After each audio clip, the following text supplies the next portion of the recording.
Je vous en parlais tout à l'heure dans mes propos liminaires. Réunion au sommet ce vendredi à l'Elysée. Londres et Paris souhaitent lancer une mission de sécurisation pour accompagner la réouverture du détroit d'Ormuz. On va justement se connecter avec l'Elysée. On retrouve notre envoyé spécial Martin Baumer. Bon Martin, on a compris cette nouvelle réunion. Est-ce qu'on peut dire que c'est une nouvelle forme de la coalition des volontaires? Qu'est-ce que vous nous dites? Alors effectivement, on peut dire que ça y ressemble, mais on a posé la question à l'Élysée sur ce point, nous journalistes, et l'Élysée refuse de comparer les deux, probablement parce que la coalition des volontaires concerne l'Ukraine et que l'Europe est indirectement concernée par cette guerre en Ukraine puisque des armes sont fournies, alors que pour cette guerre au Moyen-Orient, l'Europe, la France veut s'y tenir éloignée le plus possible et assurer bien, qu'ils ne sont pas belligérants. Donc non, du côté de l'Elysée, on dit que ce n'est pas une coalition des volontaires, on dit que c'est une réunion des non-belligérants. Et puis, il y a aussi cette volonté qu'il ne faut pas minimiser du côté de l'Elysée de montrer qu'il y a peut-être un nouveau couple qui se forme, comme pendant la coalition des volontaires, finalement, qui ressemble à cette coalition des non-belligérants. Eh bien, c'est un couple franco-britannique qui est à la manœuvre. Et ce n'est pas un couple franco-allemand, comme ça a pu être le cas par le passé.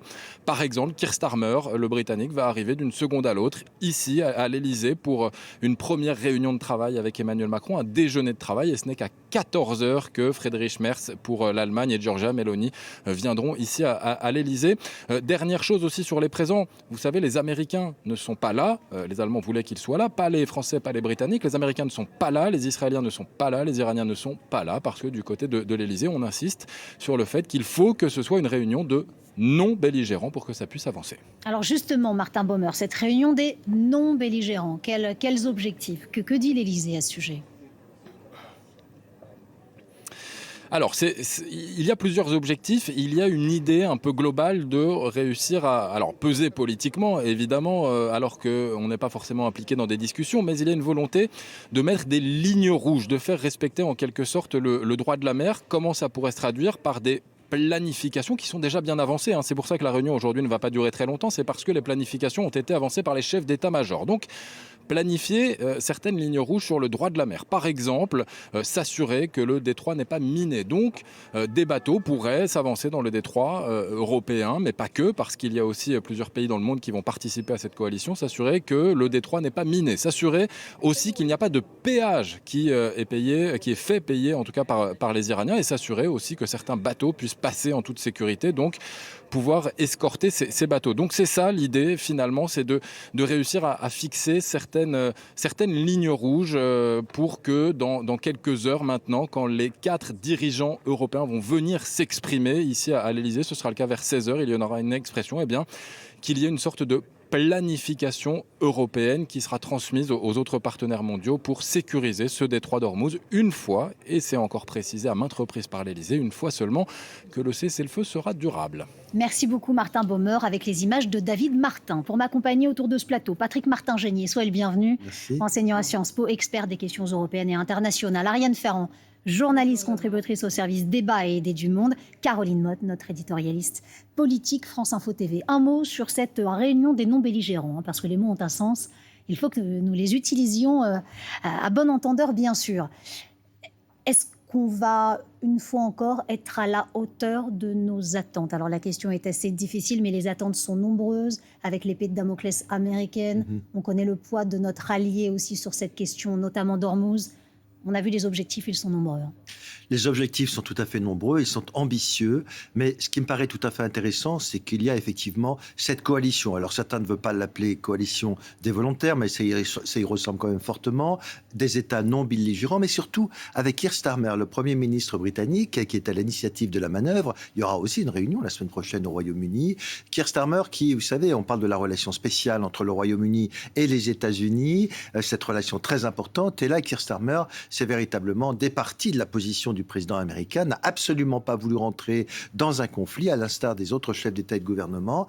Donc l'objectif, me semble-t-il, avec le Royaume-Uni, la France et d'autres États, il y aura des États du Moyen-Orient, même sud-américains, asiatique, c'est de montrer qu'il y a une autre sortie possible, une autre voie possible, qui est celle du respect du droit international. Martha Baumer l'a dit, le droit maritime, c'est très important. Au moment où les grandes puissances disent « non, il n'y a que la force et non plus le droit qui compte », la France et d'autres pays veulent insister sur le droit international, le respect du droit, et donc participer à une offensive dès lors qu'un cessez-le-feu sera durable et que l'Iran, Israël et les États-Unis ne seront pas tous en guerre. Donc oui, c'est une troisième voie qui me paraît tout à fait intéressante. Ariane Ferrand, la question du respect du droit international dans le monde dans lequel nous vivons aujourd'hui, c'est une question bien évidemment fondamentale.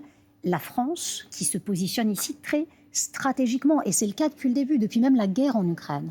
Oui, mais en même temps, c'est une position un petit peu difficile à tenir, puisqu'ils essaient d'inventer une forme de troisième voie. C'est la même chose en Ukraine, avec la coalition des volontaires dont on a parlé, qui a été lancée en 2025. Mais de la même manière que pour l'Ukraine, il y avait cette volonté de faire une troisième voie, de ne pas être pris en tenaille entre la Russie et les États-Unis, et d'affirmer une forme de puissance européenne aussi, d'avoir voix au chapitre dans les négociations. C'est la même chose ici, mais c'est très complexe. Et sur les bords, ça reste un petit peu symbolique, et on se demande quelles vont être les traductions concrètes et puissantes qui pourront aboutir de tout cela.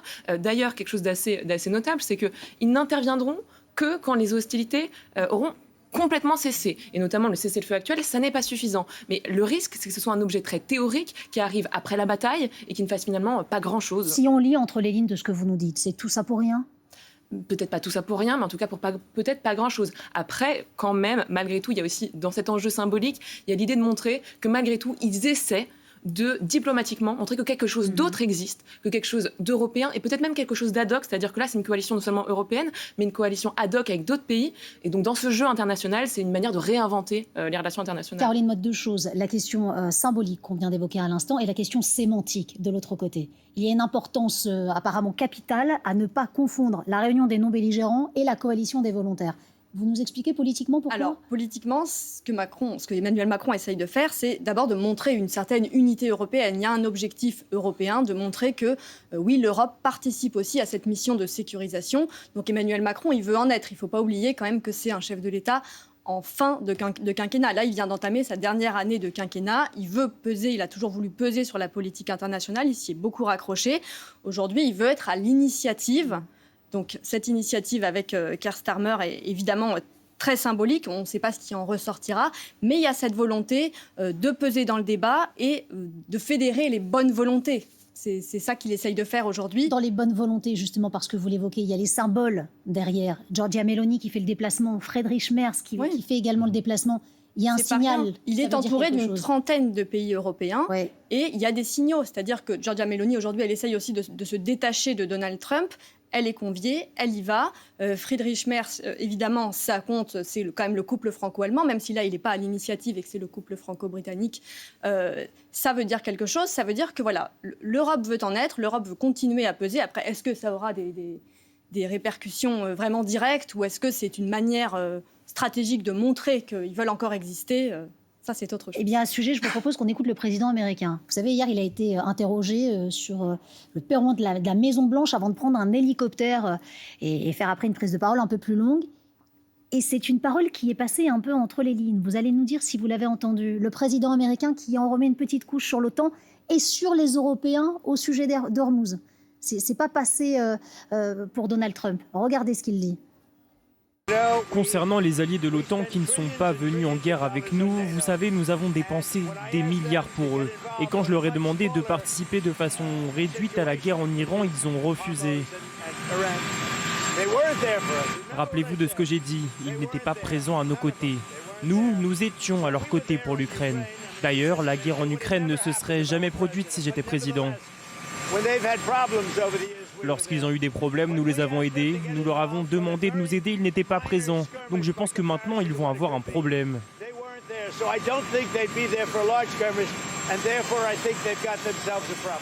Quand on leur a demandé de l'aide, ils n'étaient pas présents. Je crois que maintenant, ils vont avoir un problème. Donald Trump n'a pas digéré le fait que nous ne soyons pas allés à Ormuz pour sécuriser au moment où c'était le plus chaud. Et on va rappeler les objectifs de cette réunion des non-belligérants. Accompagner la réouverture du détroit une fois que les armes se seront tues. C'est ça le message. Ça va passer avec Donald Trump ? Mais vous savez, Donald Trump, il dit une chose une fois, le lendemain, il dit un peu le contraire. Il en veut à mort, si j'ose dire, aux États de l'OTAN, de l'Europe. Constant, hein, sur Il a l'OTAN. dit, ils ne sont pas venus avec nous pour faire la guerre. Mais cette guerre, les dirigeants européens l'ont dit, c'était pas la guerre des Européens. Il veut libérer le détroit d'Ormuz qui était libre avant qu'il intervienne.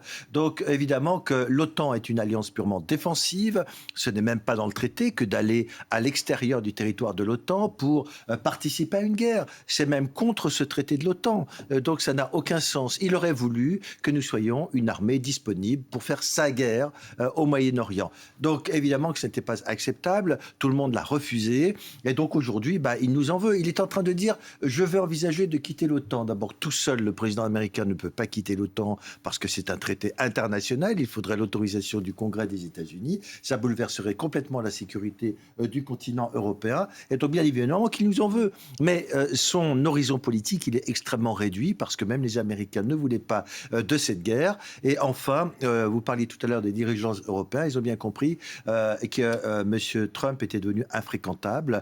Regardez J.D. Vance en Hongrie, Orban a été battu largement. Giorgia Meloni a bien compris que finalement fréquenter Donald Trump et épouser toutes ses idées, ce n'était pas forcément une bonne chose. Surtout que Mme Meloni, elle est soumise à réélection législative très bientôt. Donc on voit bien aujourd'hui que Trump finalement n'est plus soutenu et qu'il soit effectivement en colère, c'est une chose, mais à mon avis, ça n'aura pas de grandes conséquences. Il n'y a pas une portée capitale des mots que... Écoutez, le problème, c'est de savoir quelle est la crédibilité de ce que dit Donald Trump. Est-ce qu'il n'est pas démonétisé? Est-ce que demain, il ne va pas dire unilatéralement « je quitte l'OTAN », mais malheureusement, il ne peut pas le faire tout seul. Et enfin, sachons une chose, c'est qu'il y a des élections demi-mandat au mois de novembre et que les électeurs américains, même parmi les MAGA, sont très mécontents. On se souvenait, pour la coalition des volontaires, cette grande tablée, je pense que vous l'avez à l'esprit de cette coalition, des Européens qui vont rencontrer Donald Trump dans le bureau ovale. Zelensky est à leur côté. Là, nous sommes sur une réunion des non-belligérants. Ça veut dire qu'il n'y a pas les Américains, il n'y a pas les Israéliens, il n'y a pas les Iraniens, mais on parle d'Ormuz. Est-ce qu'on va pouvoir peser quand il n'y a pas les parties prenantes? C'est très compliqué. Moi, après, je reviens un peu sur l'aspect politique. Emmanuel Macron aussi, il a tout intérêt à s'impliquer, en tout cas à montrer qu'il s'implique, parce qu'aujourd'hui, il y a une grogne quand même parmi les Français, c'est le prix de l'essence à la pompe. Et tant que cette crise mondiale n'est pas résolue, il est quelque part tenu pour responsable. On l'a vu toute cette semaine, le gouvernement essaye de trouver des solutions, blocage des prix, pas blocage des prix, le Rassemblement national qui demande une baisse de la TVA depuis longtemps. C'est très compliqué pour Emmanuel Macron de rester les bras ballants. Je ne fais rien, je suis spectateur, je regarde. Il est obligé de... Vous dites que ce n'est pas tenable en l'état. C'est pas tenable. Et, en termes d'objectifs de politique intérieure, dans cette fin de quinquennat, pour l'instant, cette répercussion sur les prix à la pompe, elle se ressent et les Français, ils en ont marre. Dans les objectifs aujourd'hui, on parle du fameux péage à Ormuz, on parle de déminage. Est-ce qu'il faut impérativement, politiquement, que le chef de l'État ressorte de cette réunion avec du concret, avec du voilà ce qu'on va faire pour le péage, voilà ce qu'on va faire pour déminer, voilà comment on va faire en sorte que le pétrole puisse circuler, que les prix baissent à la pompe, que tout ça pèse?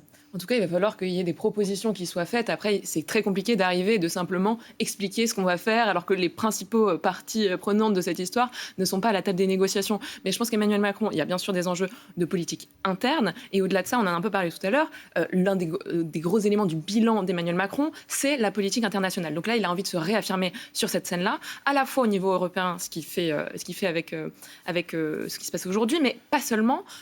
C'est aussi un peu passé inaperçu, mais hier...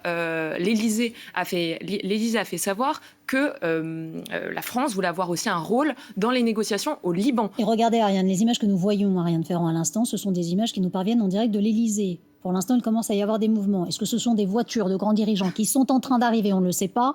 On va le voir dans quelques instants. En tout cas, il se passe quelque chose d'important aujourd'hui avec cette réunion des non-belligérants. Je vous laisse continuer, bien sûr, sur le fameux concret, même si vous nous expliquez que c'était un peu délicat dans la situation actuelle. C'est un peu délicat. Et donc, il y a ce double enjeu. Il y a cet enjeu d'incarner une forme de troisième voie un peu hors des parties prenantes, c'est ce qui est en train de se passer aujourd'hui, mais il y a aussi un autre enjeu qui est essayer de peser dans les négociations directes avec les parties prenantes, et on voit qu'Emmanuel Macron essaie de le faire aussi un peu, et c'est notable.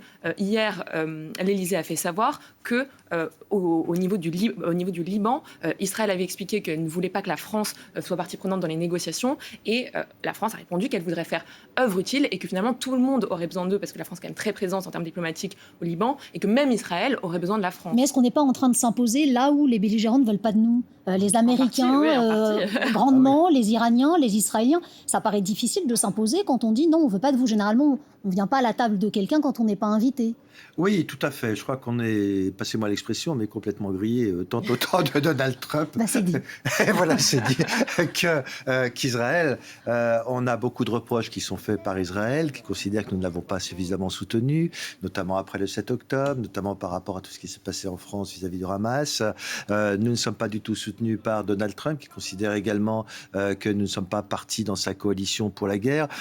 Et on considère que malheureusement, oui, malgré le poids de la France, la communauté francophone est très importante, c'est un pays ami, eh bien on considère que nous ne sommes plus crédibles sur le plan diplomatique dans ce conflit. Et j'ai vu les propos du ministre des Affaires étrangères, Jean-Noël Barrot, dire qu'il demandait en plus à l'ambassadeur israélien aux États-Unis de se tenir le plus loin possible des écrans. Patrick Martin-Génier, Keir Starmer, voilà. À l'instant, que et l'on ça, voit. c'est très important que Keir Starmer soit là, parce que c'est quand même l'allié fondamental numéro 1 des États-Unis, toujours aux côtés des États-Unis. Et là, il s'est complètement démarqué de Donald Trump parce qu'il a vu que ça ne pouvait plus être payant, que c'était effectivement quelque chose de difficile, que la population britannique ne l'acceptait pas. Et enfin, Keir Starmer est en train de se rapprocher d'Emmanuel Macron et de l'Union européenne des années après le Brexit. Avec ce couple très fort, très important, oui. Keir Starmer, est-ce qu'il est en train ici aussi de faire marche arrière parce que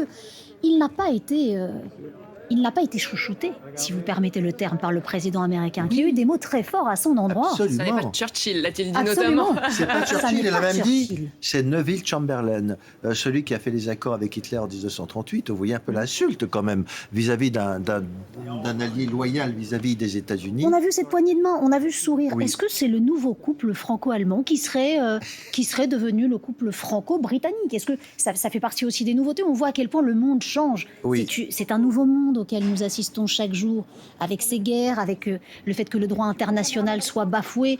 Peut-être que c'est une carte à jouer pour ces puissances européennes. Il me semble, oui, parce que le Royaume-Uni, c'est une puissance nucléaire, membre permanent du Conseil de sécurité des Nations Unies, comme la France.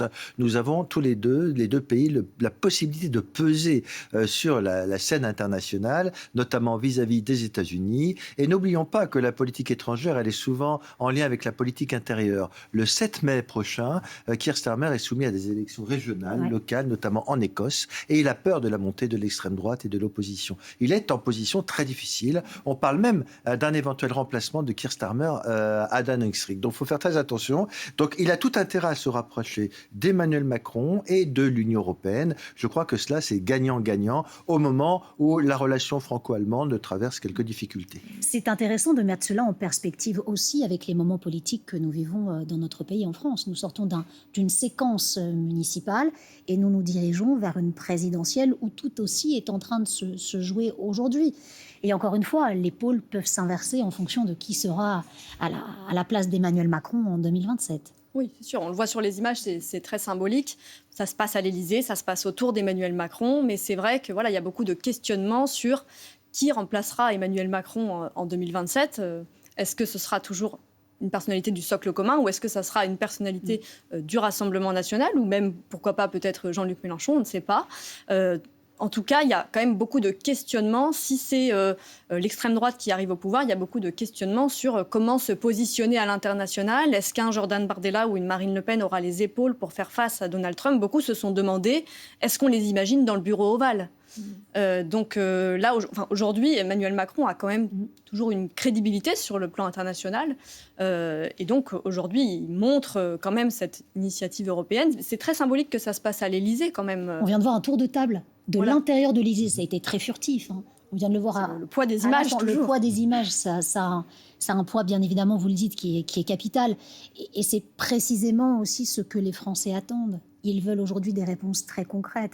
Parce que, hélas, nous vivons ces conflits avec un peu de distance, avec les conséquences que nous connaissons aujourd'hui. Ils attendent beaucoup, les Français, de ce genre de réunion pour avoir peut-être des changements, des réponses, une espèce de de baisse aussi sur la flambée des prix, sur ce qui se passe en ce moment Essentiellement économiquement? parce que ça a des conséquences concrètes sur leur vie. Et on nous a bien expliqué ces dernières semaines que même s'il y avait des aides ciblées qui pourraient avoir lieu et qui ont lieu, notamment sur les infirmiers, sur certains métiers qui utilisent beaucoup la voiture, etc., mais l'aide globale et généralisée, elle n'a pas lieu. Et pour l'instant, quand on écoute les politiques, elle ne semble pas en voie d'arriver. Donc effectivement, on a cette impression que les finances publiques ne sont pas suffisantes pour pouvoir que des aides importantes aient lieu, et donc qu'une réponse diplomatique puisse émerger, ça devient d'autant plus crucial. Et plus globalement, que ce soit en France ou au Royaume-Uni, il est clair que la guerre et la guerre que mène Trump, notamment, est totalement impopulaire. C'est d'ailleurs pour ça que finalement les petites piques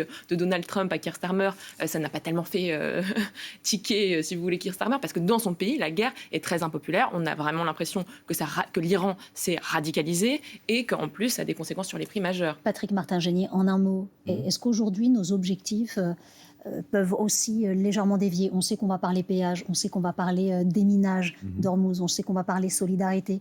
Qui va venir avec quoi sur la table d'après vous?